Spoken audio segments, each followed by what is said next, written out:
Hello, everybody. We're here today to talk about zero-interaction deployments. My name is Tyler Auerbeck. I'm a senior site reliability engineer with Red Hat's Open Innovation Labs, and I'm here today to talk about this with my good friend, Jacob C. Hello, my name is Jacob C. I'm a senior consulting engineer also at Red Hat's Open Innovation Labs. It is a consulting group where we bring not just open technologies, but also open culture and practices to our engagements. More on that at the end. So kicking right off, we were faced with a question recently on how we could provide the smoothest app deployment quick start experience for developers. An experience where everything that didn't need customization would just work, but also that include the capability to customize any aspects of the deployment as necessary. So this led us to a very high level 3-step workflow. The first step in this workflow being providing developers with some sort of a starting point to springboard off of, something that contains those reasonable defaults that I just mentioned to allow things to progress with as little or as much customization as is desired. Then the developer has something that they want to try out, something to compile and look at. We should have infrastructure available that they hand their project off to that does the actionable things to get that project both built and deployed. Finally, when that infrastructure is done working on that project and something is out there deployed, ready to be looked at, the user needs to hear about that. So we have a step at the end, once the infrastructure has completed, to notify the user that their project is either ready to use or that there's some additional work necessary on it. As far as that springboard goes, and technologies that we actually use, template repositories in either GitHub or GitLab serve that purpose just fine. We'll get to exactly what lives in these template repositories in just a moment, but suffice it to say, if you've never used one, that all you have to do is log into your account and click give me a repository exactly like this one, and it will do just that. So in our case specifically, we're using our GitLab instance. For the infrastructure tooling, we've decided to use Argo CD, which is a GitOps platform. What that means is that it continuously watches Git repositories and ensures that the state of your Kubernetes cluster or your application in your Kubernetes cluster is exactly what it should be based on what's in Git. And this is really the centerpiece of the whole operation.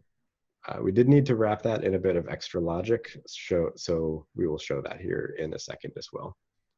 And finally, for tooling for the reporting back to the user, we are using a feature in Argo called a post sync hook to call out to any chat API, in our case, Google Hangouts chat, but this would work just fine for Slack or Discord as well. So the template repository is the first thing that the developer interacts with when they want to begin working on a new project. And it contains 3 main things.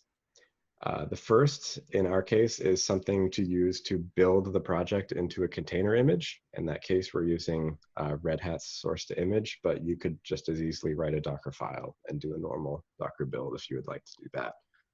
This is orchestrated and executed by GitHub Actions, which we found to be a very nice integrated CI tool with repositories. There's a GitHub workflow in this project for building a container image and pushing it to an image registry like Quay or Docker Hub.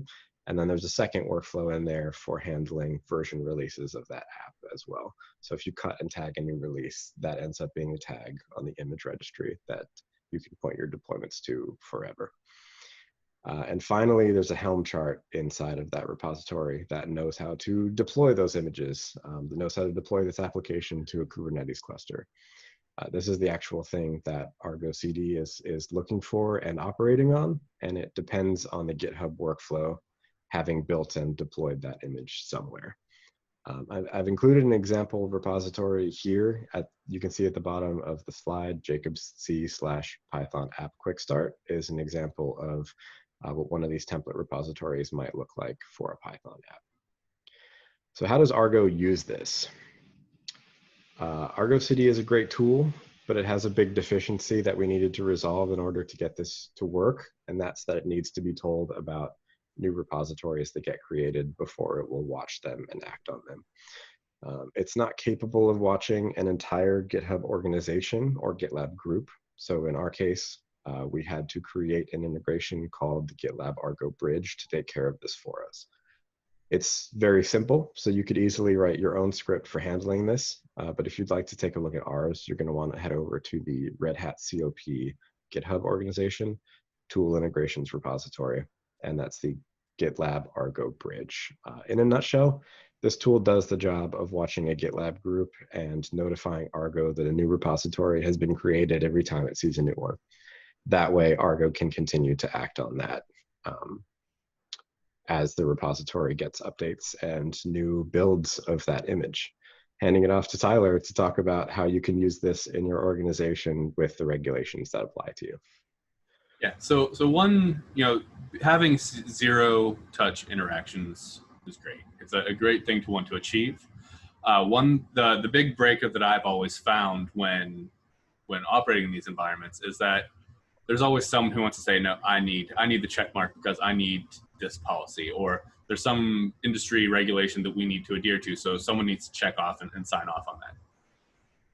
Well, with this workflow, there are hooks that you can kind of latch into that will allow you to still inject your policies, inject your requirements into these workflows. So it really can be a true zero-touch deployment, not just it can deploy itself up to here, and then it needs to wait on some manual gate. You want to be able to take advantage of that complete. I check code in, this code then gets deployed, and everything is signed off in green the whole way through. Not just move the goalpost. Well, okay, we've quickly deployed to here, but then now just wait in someone's queue here again. So the way you can do this is, if you say, well, all of our application deployments need to look this certain way. Well, not only in your CI/CD type of pipeline can you add those type of quality checks, but you can also bake them into this zero interaction deployment. You can use pre-hooks, or there's a concept of a pre-hook in a lot of this GitOps tooling, where you can say, before you go to sync or before you go to deploy anything, do these types of things. Well, the tools that we've used to be able to do this is we say, before you deploy anything, hook in and run this check against an open policy agent policy for me to make sure that all of my things have the right labels, that all of my type deployments are configured in the right way, and they're not just kind of relying on vanilla things or taking on the other hand taking too much. So we've done that. On the other hand, we've gone and say, hey, just kick off a job that runs some Ansible that ensures that things are ready, or things are have been sent off and other folks have been notified. Run this automation that goes in and fills in this other requirement that we need to have in place, and then you're in good shape. On the flip side, maybe something doesn't necessarily need to be done before, but it needs to be done afterwards. Potentially there's some organizational workflow that once something's been deployed, maybe I need to go into some management system and say, this was deployed at this time, this change occurred at this time, and it was successful, or maybe it failed. You always want to think happy path, but maybe sometimes you need to also know that things aren't going right. So maybe there's just some organizational workflow that you need to do. Same thing there. You can latch into these kind of hooks that these systems provide to you, and kick off these other workflows that are maybe aren't specific to a zero interaction deployment, but are more, hey, we need to tie this system to interact with our other systems, and that's what these types of hooks are. So you can define any kind of organizational knowledge, organizational requirement, industry requirement based off of these types of toolings and the extra tools that these tools provide you. Next slide. So not only that, right? So it's nice to have zero interaction deployments, but up to this point, we've done a very we've described a very Kubernetes based deployment, and Kubernetes is taking over the world. Everything wants to be able to deploy and be able to run there, but in the real world, not everything is there yet. Not everything is going not everything needs to run on top of that platform. Not everything is able to at this point.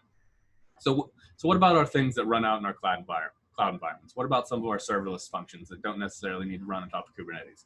What about things that still run on top of VMs? How do we do these zero interaction deployments with these type of applications? Well, just like I mentioned earlier that we are able to rely on hooks, there's some additional tooling with these platforms that you can do to still be able to do this. All you need to do is just, this comes back into the custom configurations that Jacob talked a little bit about. We have these platforms, Argo CD in our instance, shell out and execute these other workflows. We say, hey, I need this, I need to deploy my application to a VM. So what's the first thing we need to do? Make sure that there's an available VM. That there's some sort of endpoint that we say, hey, we need to go make sure that this is there. The next thing, okay, we need to now deploy the application. And that might not be like a kubectl apply. Maybe we need to run some Ansible. So it'll kick off some Ansible playbooks and go off and ensure that the application is set up the right way. So you can see here that, not only are we saying, okay, we need to have these checks in place to make sure that something is ready for us, we need to make sure that something is happening in the right order. So we need to run playbooks, but we need to run this one first and then this, as long as something was healthy, and kind of chain them together. Argo CD provides the ability for not only these hooks that we've been talking about, but also something called a sync wave. So we can tell it to run in certain steps, to run in a certain order, and only to run if, we can chain them by saying, hey, if this job was healthy, if this job exited successfully, continue on and take the next step. And then when things get really out of don't fit necessarily into run this command type things, we can then go in and create these custom integrations or config management plugins is what Argo calls them. So you can, this isn't just a type of deployment that can only be run on top of Kubernetes. It is far simpler because it knows how to do these things natively. But if you need to attach a Kubernetes application deployment in conjunction with maybe 2 or 3 apps or functions that live outside of it, there's still ways of doing that. So you can do a zero interaction deployment the whole way for your entire platform, not just the Kubernetes-based components of your platform. One thing I definitely do want to call out, so you've heard us talk a lot about Argo CD and the tools that we use. The nice thing about this is these are just the tools that we use. The style of deployment, you can plug and play with whatever tool set that your organization happens to use. And what's especially nice is these GitOps platforms that we're talking about are all now starting to kind of come together at the core part of the application called the GitOps engine and iterate and innovate in that area. And then they're just building their kind of opinionated deployment of that GitOps engine. So you've got Argo CD that's built on top of the GitHub engine. You've got Flux CD that's built on top of the GitOps engine. So it doesn't matter, the tooling doesn't matter. It's the process that matters. And then you pick the tooling that makes most sense for your organization. And I've dropped a link down here at the bottom left in case you are interested in that. Go to the next slide. So hopefully that was a very high level introduction to this. I hope everyone found this to be useful. We're always happy to chat more about this and chat more about how we're using it, and even kind of point out examples of where we're doing this at. So for myself, if you have any questions, feel free to reach out. I'm on the good old Twitter. Feel free to reach out and drop my tag there. And Jacob? I am as well. And please, by all means, check out our public repositories where we are showing how we're accomplishing some of this. And I'm reachable on Twitter at JacobC, where you can feel free to ask any questions about that implementation. Also, if you have any interest in Red Hat Open Innovation Labs or Red Hat in general, feel free to check us out on any of these platforms, and we will be responsive on there as well.